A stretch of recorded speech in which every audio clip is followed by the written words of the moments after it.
এই যে বৃষ্টি হচ্ছে, বৃষ্টি ভেড়াগুলো কেমন একটা গাছ, যেটা তাল গাছ, সেই তাল গাছের ছায়া তলে কেমন আশ্রয় নিল বৃষ্টিতে, যাতে করে না ভিজে যায় তার জন্য। এই ভিডিওটা দেখানোর উদ্দেশ্য এটাই যে গাছ আমাদের কত প্রয়োজন। রোদের ছায়ার জন্যও গাছ আমাদের প্রয়োজন, এবং বৃষ্টিতে যাতে না ভিজে যায় সেটাও আমাদেরকে অনেকটা প্রোটেক্ট করে। গাছ আমাদের ফল এবং অক্সিজেন বেঁচে থাকার জন্য অনেক প্রয়োজন গাছ। দেখুন একটা গাছ কেমন কতজনকে প্রোটেক্ট করছে, সমস্ত কিছুকে, সমস্ত জীবকে প্রোটেক্ট করছে একটা গাছ।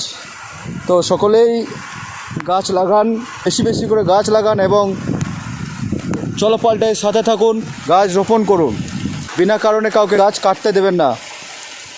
সকলেই ভালো থাকুন, ধন্যবাদ।